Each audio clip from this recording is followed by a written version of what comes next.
大家好，欢迎来到开麦啦！我是主持人爱吃狗粮的猫。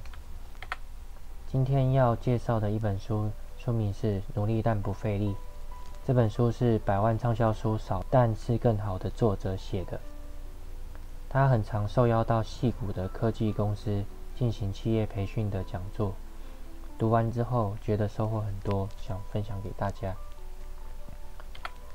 这本书用3个章节介绍如何不费力地执行重要的事情。这里用金字塔说明，最底下是不费力的状态，中间是不费力的行动，最上面则是不费力的成果。在书籍开头之前有用时间管理的介绍，重要的事情要先做的概念。因为在我们有限的时间，就好像画面中的2个玻璃罐，左边是先放细沙，再放小石头，最后大石头跑到外面，说明了有限的时间里面，如果要放入最多的石头，要放的是最重要的事情，接着才是小石头，最后才是细沙。里面有提到另外一个重要的观念，就是花很多时间的事情不一定重要，重要的事情不一定需要花很多时间。这里就用作者自身的例子举例。作者葛瑞格曾经在职涯的关键阶段被请去3场有关领导力的演讲，邀约的单位已经对现成的演讲内容感到满意，但是作者还是决定将讲稿润饰一下，就熬夜重写讲稿，相对应的投影片和讲义都要重做，结果做太多，努力过头，反胜为败。从这个故事可以知道，执行的时候要提醒自己现在什么是最重要的，舍去杂念，让自己专注在当下的时刻，并询问自己有没有哪些步骤其实我们可以省略，但目标一样可以达成。而当目标很大时，第一步很难跨出去，可以怎么做？书中有一个例子是关于如何整理家中的杂物。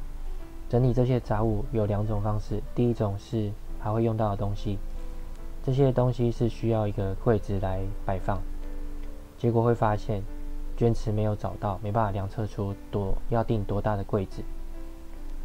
这个问题的第一步是需要买到卷尺。另外是整理不需要但舍不得丢的东西。这个问题可以转变想法，从自己不想要的东西开始丢，比如没有墨水的麦克笔。还有提到可以透过设定上下限来帮助达成目标。又这里以写作为例，如果设定目标，至少每天要写几个字，最多不写超过几个字，严格执行下去，会发现自己的热情不会因为有一天没有写而消失，或者因为写太多，几天后没有灵感。另外一个印象比较深刻的案例是1911年有2个探险队伍远征南极的故事。第一个远征队是英国的将领，他利用之前军中的经验，认为应该在天气好的时候大量赶路，天气糟的时候就在帐篷写日记抱怨天气。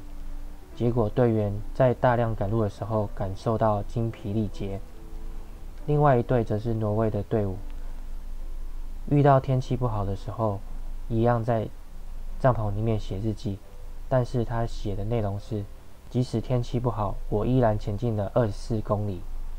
这样的决定让队员保持非常好的状态。最后的结果是，挪威的南极远征队全员安然抵达南极并回程，但英国的远征队抵达回程途中就被冻死在路上。除了上述介绍的察觉自己是否过度努力、简化步骤和确定目标之外，还可以把费力的事情自动化，因为这样下次执行起来会更加轻松，不需要从头开始。如果忘记了，也有笔记可以参考；如果忘记，还有行事历会提醒，甚至检查表可以确认是否有漏掉的步骤。以上就是这次的书籍分享，希望大家会喜欢。